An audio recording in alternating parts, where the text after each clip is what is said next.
Hi again, everyone. Welcome back.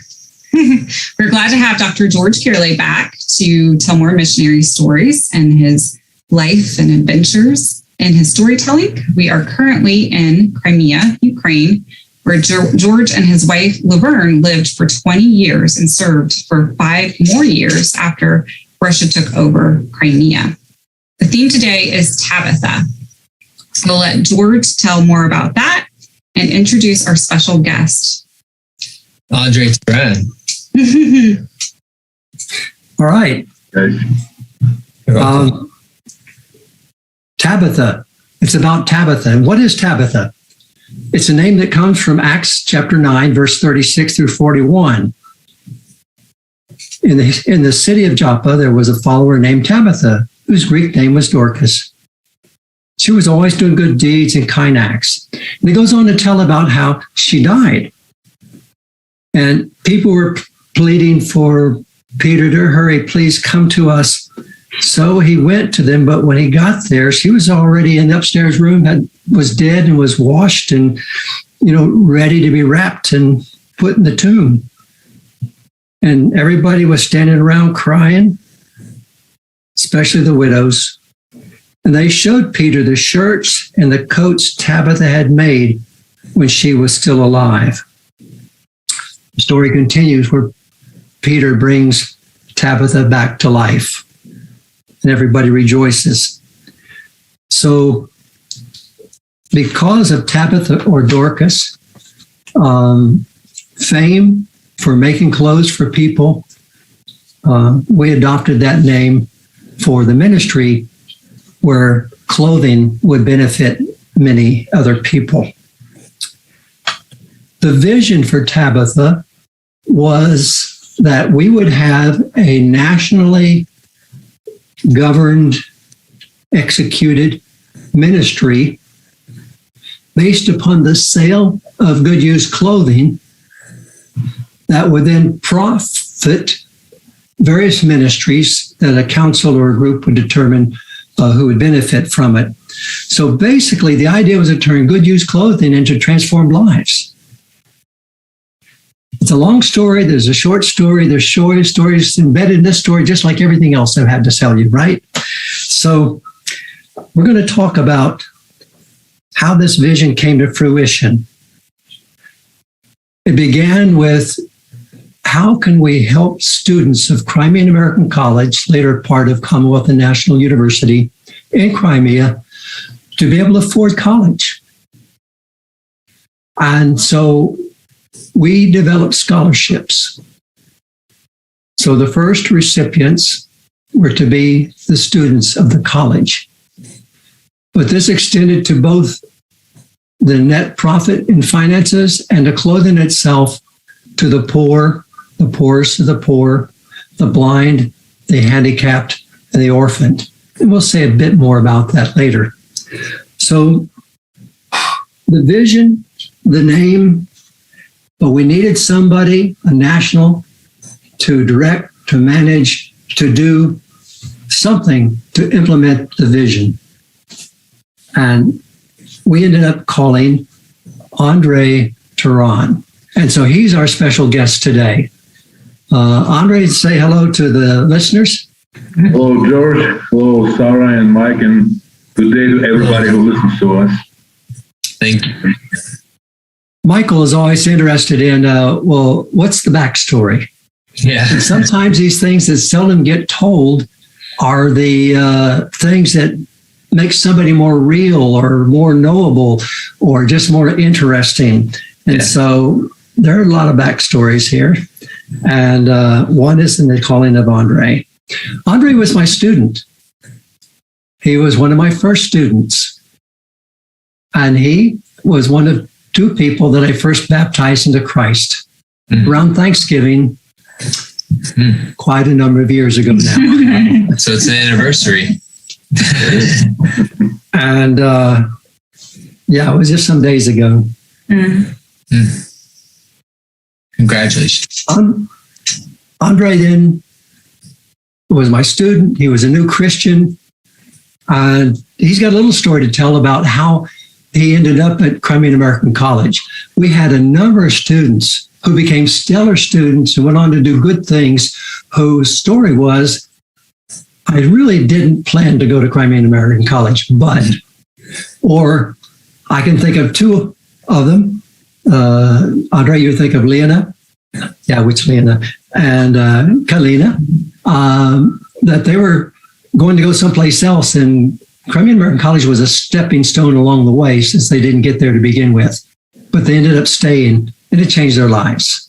So what's your story about how you ended up at Crimean American College, Andrei? I call the story of a wrong door, so to speak, turning out to be the right door, Well, I graduated from high school back in 1992, which is roughly 1 year since Soviet Union has collapsed. It was total chaos in the country, new beginnings, new opportunities, but at the same time, everything was kind of rough, mafia time, so to speak. People were, killing each other, trying to share small businesses and so on. Anyway, everybody in ex-Soviet Union knows the story, but for you Americans to really learn the story, I'll probably have to speak for 2 hours and it will not be enough. But to make a long story short, I always, since the last years of high school, I wanted to become a businessman, just to make some money, live a life better than me and my mom, who lived, pretty poorly, used to live anyway. So I wanted to enter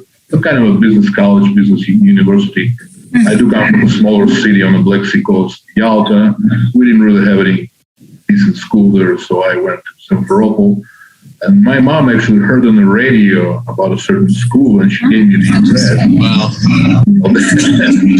Introduced to universities. Those new schools grew in big numbers again, another sign of a new times, not just state universities, state schools, which we used to have during the Soviet Union, but a lot of private schools and so on and so forth. So I wasn't sure where exactly I was going, but it was, some kind of a business institute, blah, blah, blah. Okay, I'll go and I'll learn.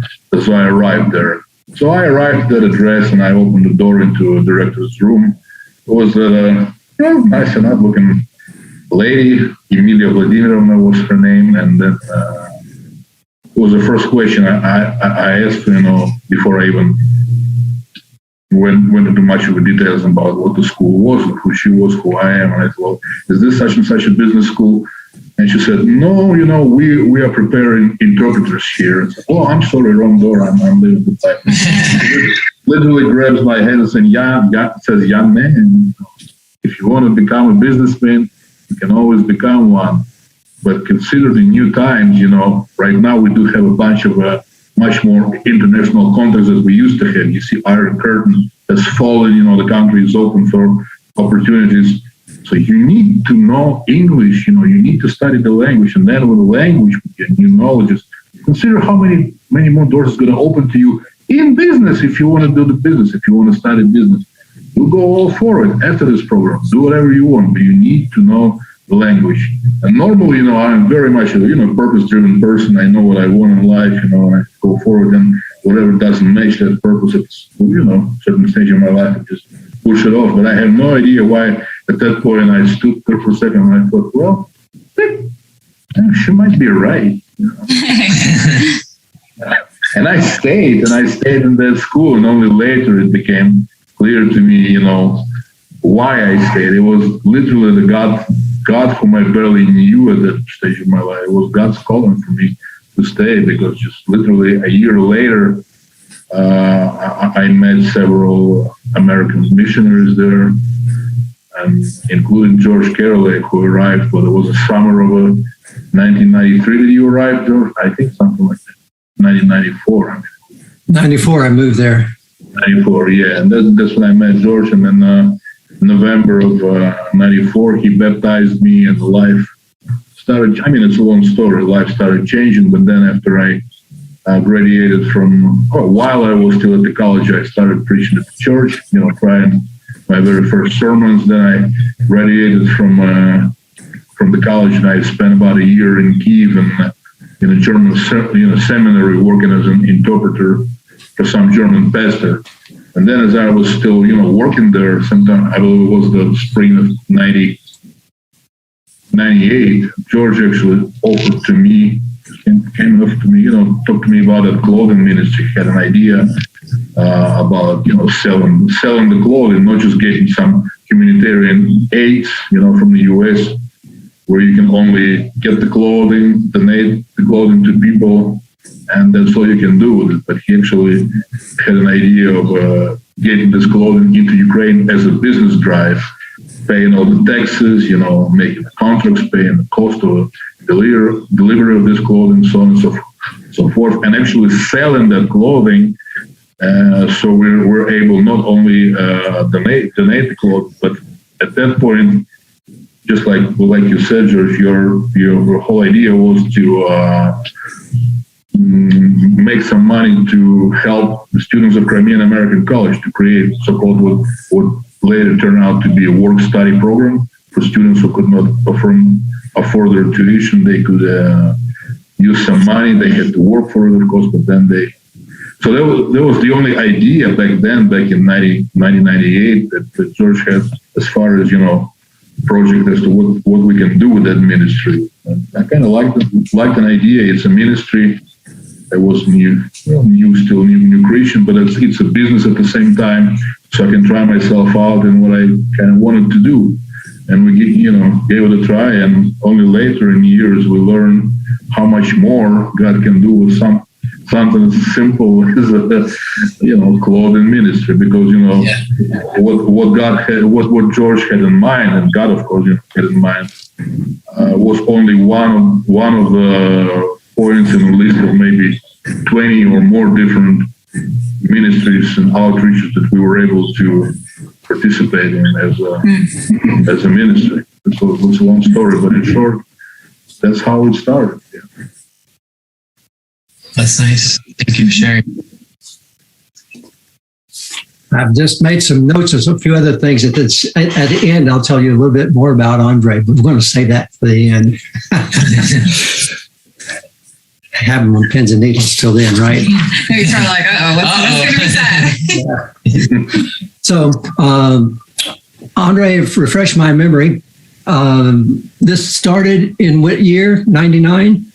Yeah, actually, our first very rough start was in 1999, and I believe this is another reason why this ministry was called Tabatha, because you remember, just like Tabatha died and was resurrected later, so our ministry went through a similar kind of a story. You want me to say a few words about it? Wow. And when did it close? We'll talk about that later. When did it close? It closed in November of 2013. 2013. So that was a good long while. Mm-hmm. Yeah, it was almost 14 years. Yeah. Yeah, that's a decent run. Yeah, that's fairly remarkable. Mm-hmm. Mm-hmm. Especially if you know all the story. Yeah. All right. Well, that's enough for an introduction then. So 99 to 2013. And were there at one time a total of 7 cities that you were involved in, counting the Crimean Tatar area? Village? Yeah. We had at our during our best years, it was back in 2005, I believe. We had 7 stores, 7 different cities of Crimea, including all those major cities. Like we had 3 stores in Simferopol, then 1 in Yalta, 1 in Yevpatoria, 1 in Sevastopol, and 1 in that village. I can't remember its name right now. Yeah, Belogorsk region, where the Tatar family ran that store. Yeah, so 7, and about 15 people of staff, including 3 volunteers. So not that big of a ministry, but it was fruitful. It's pretty impressive. So we ended up with about the Belogorsk went their own way. So we had about 6 shops in 5 cities. Yeah. Later, we ended up with 6 shops.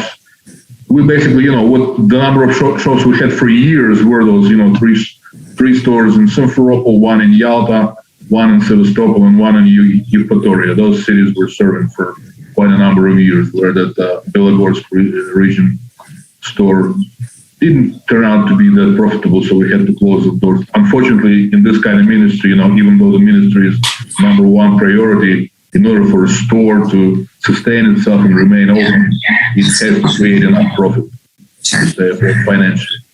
That's right. So one of the, you might say, indirect benefits immediately was giving people jobs who didn't have jobs, right? Yeah. Most of them were Christians. 15 paid employees and 3 volunteers, so 18 people involved. And those who weren't paid did have the privilege of selecting some of the first batches of clothing. Absolutely. It was always Christmas when the shipment came in. Yeah. All right. What were some of the, again, I use the word indirect only because that's not the first purpose, but another indirect value of the shops. So first is employment. What else would you say? These became centers of what? Well, just you can just call it legalistically evangelism, but yes, evangelism what was happening there, but it was just open heart-to-heart conversation. What we did, we just hang several Christian posters on our walls, and then the customers who walked into our stores, everybody saw those posters, but some people didn't react at all. But the others who asked the question, what is it? And they got the answer. This is, we're Christians. This is a Christian ministry. Gradually, they opened up, and many of the people who just walked in from the street became our regular customers, and very often true actual counseling sessions, informal ones, were happening. You can call it that. Were happening right there at the store, where our ladies, our workers, were talking with people and sharing gospel with them. People were sharing their burdens. In the country like Ukraine, everybody had enough to share. They wanted to, and so on and so forth. So those stores have become the sources of open conversation about God, and then inviting people to the church. Quite a number of people came to our local church through our stores. Just one of the examples. All the shopkeepers were Christians, and they understood that our values and our purposes that went beyond simply selling clothing. And like Andrei's saying, these became centers for evangelism, a relational type of evangelism, for encouragement. Some of the people came back repeatedly, not to buy clothing, but to talk to somebody that had been helpful to them, and just general counseling. So these became the extension of the body of Christ at work then. Income.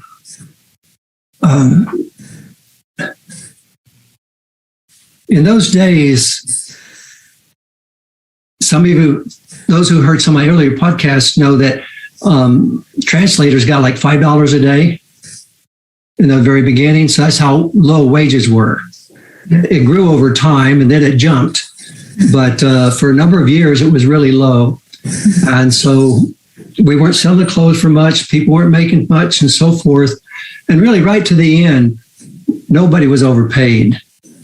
The ministry, the prophets for ministry came first, and everyone took a responsibility that they would become registered as what they called entrepreneurs, or we would say a sole proprietor. So it was their business in their name, and then they paid the taxes. But they understood that all profits went to the ministry, which Andrei was overseer for and kept the accounts for, and so forth. So for some people, they had been unemployed for a while, and this meant a lot to them. And many of them worked for all of those years.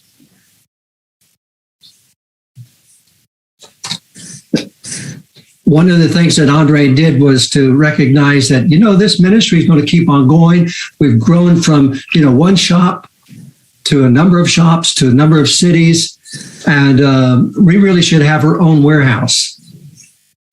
And so he scouted and found one for Tabatha to purchase, You can't think about some separate building like we might think here, but it was a huge basement in an apartment complex, which then was renovated or fixed up into both a warehouse and a shop. So besides managing all of these 6 shops and seeing that they kept getting their clothing and so forth, and managing the accounts and so forth, there was also looking ahead. And so, shall we buy this property, or that won't be worth it? We'll just keep renting. But over here, and so he led in those kind of businessman decisions for Tabatha. Did you end up owning just one other shop there in Sevastopol, or plus the warehouse shop?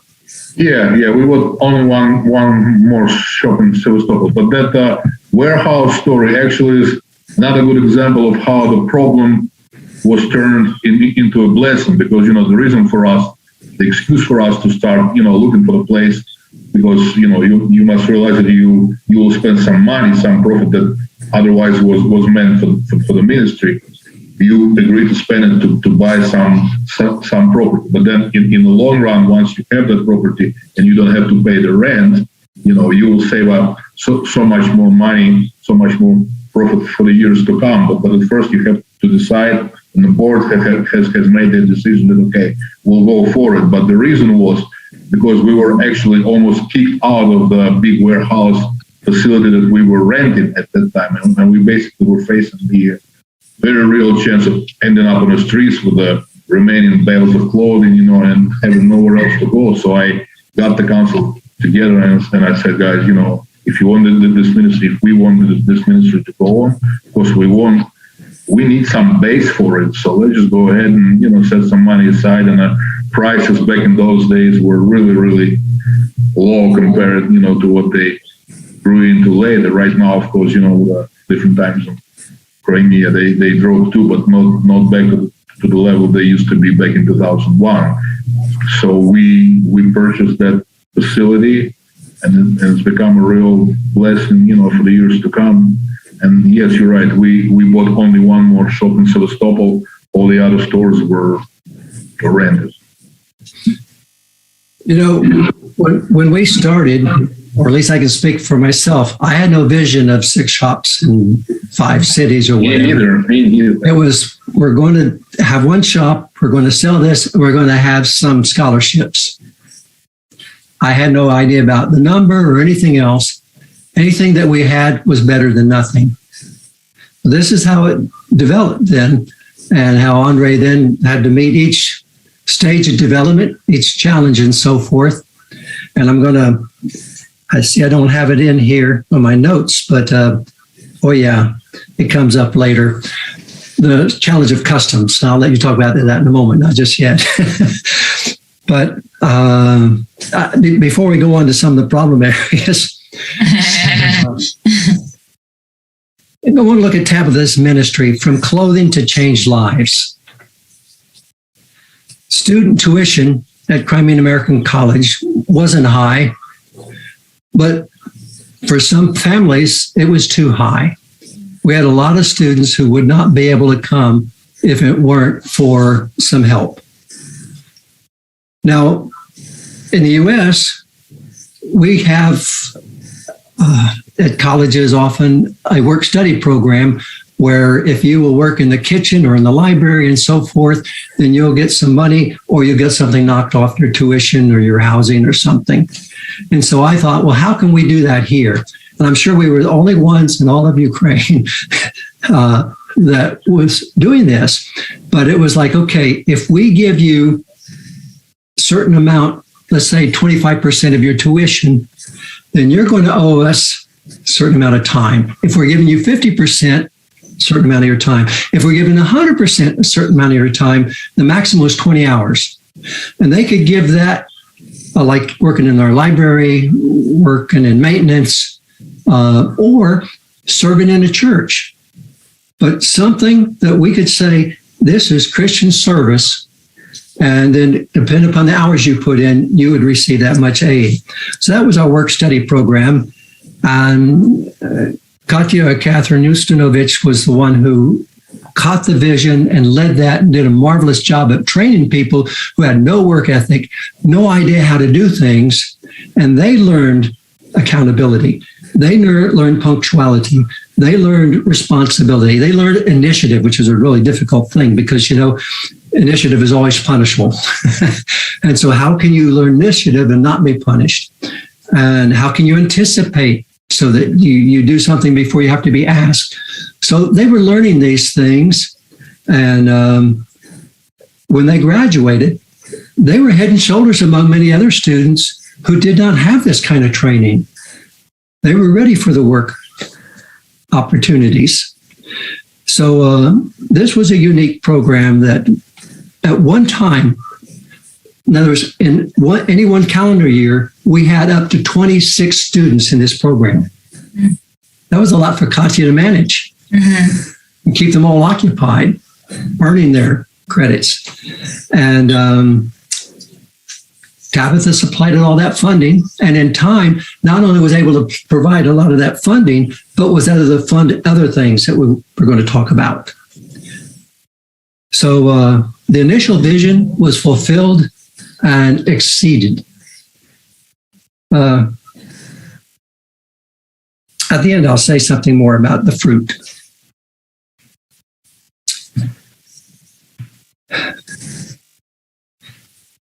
Brings tears to my eyes and joy to my heart. I think about all the good things that were done. And many of these good things, they multiply.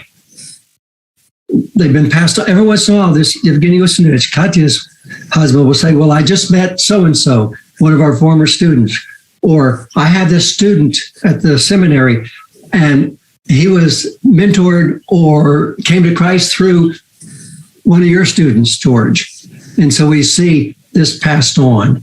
And other ministries like the orphanages and campuses and so forth, I don't have time to enumerate them all. They just start coming to my head that are active today were because of the seeds that were planted there, the discipline that was provided for them, and the financing for them to do what they were drawn to do, to study English, to be teachers of English or translators of English and German.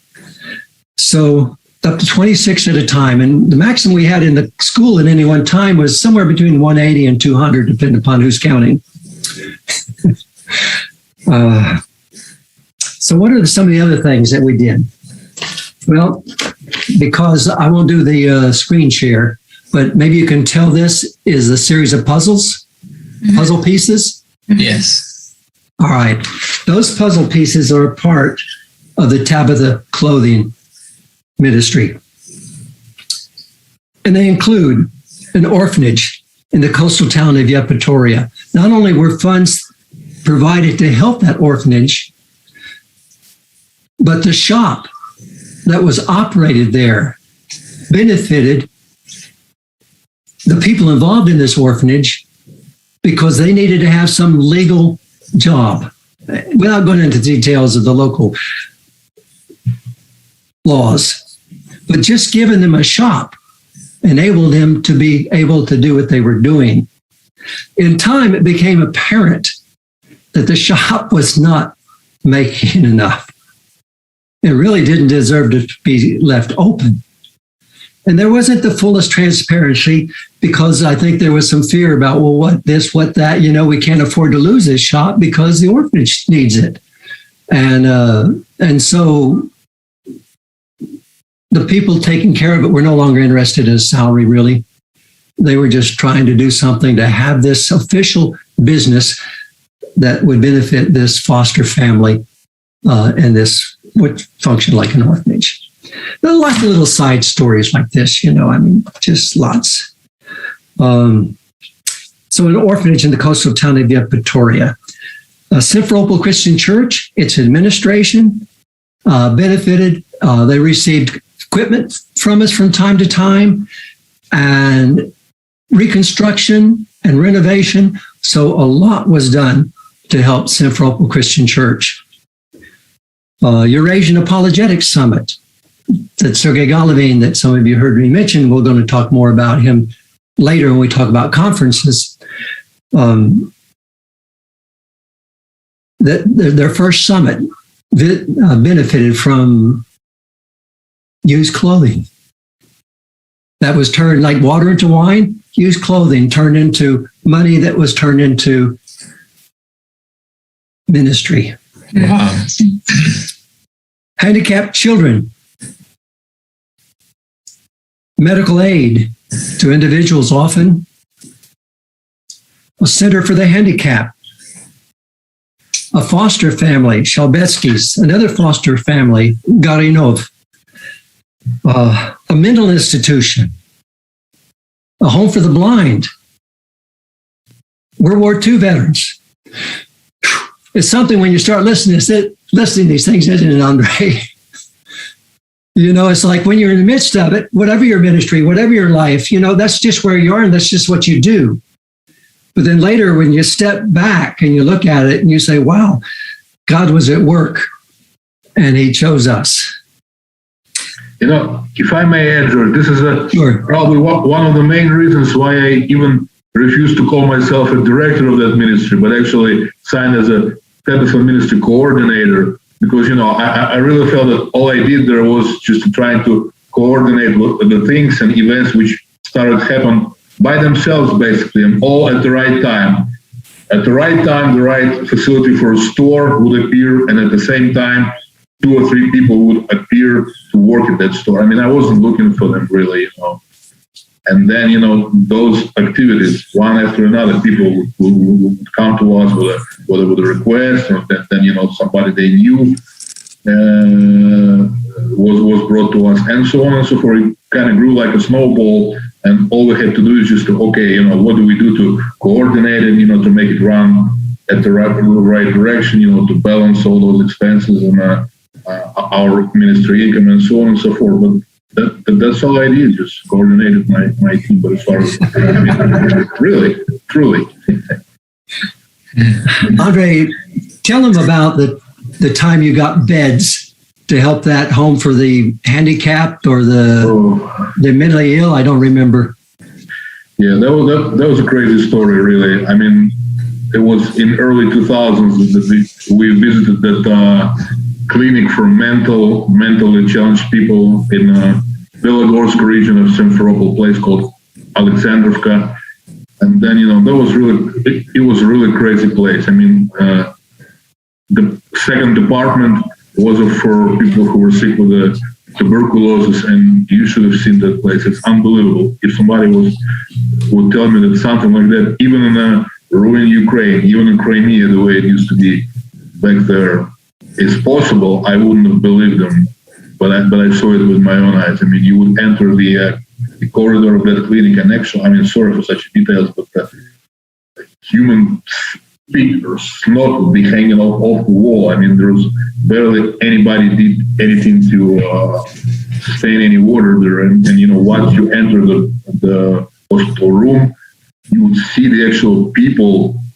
I mean, in my memory, they were looking so small and wrapped into those rotten lining, you know, rotten alive in those beds. It was horrible, you know. And then about a year later, our partners from Master Provisions, a group of ladies, most of them were ladies, led by Jim Smoser, came to visit, and I took them to that hospital. And after an hour of visiting, their ladies were not just crying; they were sitting there and weeping, just totally broken, because Americans, they could not imagine something like that existing in the 21st century. So they were really determined to help us, and then they have arranged a ministry branch in the United States. They've arranged for 67 really nice hospitals, specially equipped, metal beds, to be shipped here and there to Crimea. We have received that shipment, and actually we have donated those 67 beds to the patients. And of course, just by getting those beds, it was immediately such a different environment, for them there. So anyway, this is just one of them. This is how the ministry happened, is that as the money was there or wasn't, but as the needs were apparent and just as the Lord's leading, okay, we can do this time this way. You didn't mention, did you, about the heating system? Oh, yeah. Heating system was dead for a number of years there. So they, in one of the departments, they used the what we call burzhuika in Russian. This is very, very simple metal, cast iron, or just a simple, welded metal kind of stove for the wood with a pipe leading out of the window. That's how they try to stay relatively warm in winter times. But then, fire people, of course, the fire inspection came and banned them, from doing that. This is not legal. So next winter, because of that ban, because they were not allowed to, they had no heat there at all. And believe it or not, I didn't believe it myself when Chief Doc told me about it. But that one winter, 140 patients died of cold there.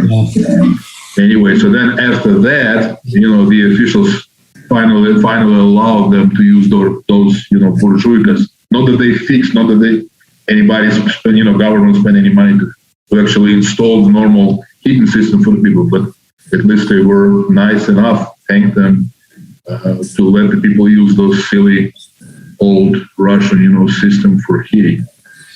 Anyway. Well, that gives our listeners a little glimpse into what life was like in some ways.